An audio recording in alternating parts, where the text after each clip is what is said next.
Hema committee റിപ്പോർട്ടിന് പിന്നാലെയുള്ള പരാതികളിൽ ഏറ്റവും ഗുരുതര സ്വഭാവവും ശക്തമായ തെളിവുകളുമുള്ള കേസ്.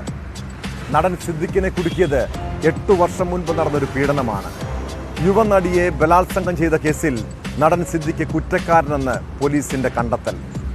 സിനിമയിൽ അവസരം വാഗ്ദാനം ചെയ്ത് യുവതിയെ ഹോട്ടലിലേക്ക് വിളിച്ചു വരുത്തിയത് പീഡിപ്പിക്കുക എന്ന ഉദ്ദേശത്തോടെയെന്ന് കുറ്റപത്രത്തിൽ പറയുന്നു. ഹേമ കമ്മിറ്റി റിപ്പോർട്ട് പുറത്തുവരുന്നതിന് മുൻപ് തന്നെ നടി പീഡനം വെളിപ്പെടുത്തിയതിന് സാക്ഷികളുണ്ടെന്നും പോലീസ് വ്യക്തമാക്കുന്നുണ്ട്.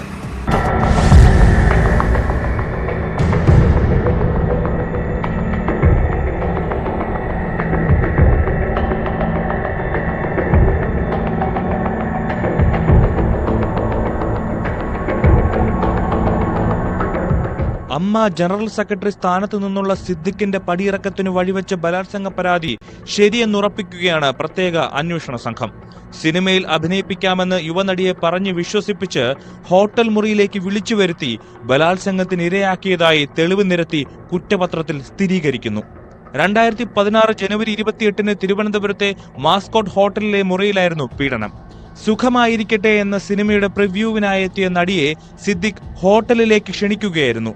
പ്രിവ്യൂ കാണാൻ നടിയെയും കുടുംബത്തെയും സിദ്ദിഖ് ക്ഷണിച്ചതിനും യുവനടി മാസ്കോട്ട് ഹോട്ടലിൽ എത്തിയതിനും സിദ്ദിഖ് അന്ന് അവിടെ താമസിച്ചതിനും സാക്ഷിമൊഴികളും ഡിജിറ്റൽ തെളിവുകളുമുണ്ടെന്ന് കുറ്റപത്രത്തിൽ വിശദീകരിക്കുന്നു.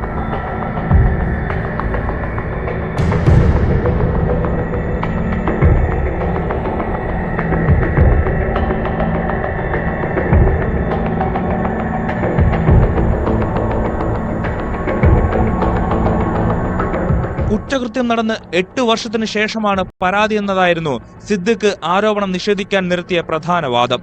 യുവതി സമാന ആരോപണം ഉന്നയിച്ച ഫേസ്ബുക്ക് പോസ്റ്റുകളിലൊന്നും തന്റെ പേരില്ലെന്നും വാദിക്കുന്നു. ഇതിനുള്ള മറുപടിയും കുറ്റപത്രത്തിലുണ്ട്. ബലാത്സംഗത്തിന് ശേഷം യുവതി എറണാകുളത്ത് ഡോക്ടറുടെ അടുത്ത് ചികിത്സ തേടിയിരുന്നു. ഈ ഡോക്ടറോട് അന്ന് തന്നെ പീഡന വിവരം വെളിപ്പെടുത്തിയെന്നും ഡോക്ടർ മൊഴി നൽകിയെന്നുമാണ് അന്വേഷണ സംഘം വിശദീകരിക്കുന്നത്.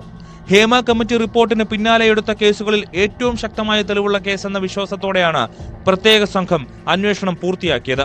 ക്രൈംബ്രാഞ്ച് മേധാവിയുടെ അനുമതി ലഭിച്ചാലുടൻ കോടതിയിൽ സമർപ്പിക്കും.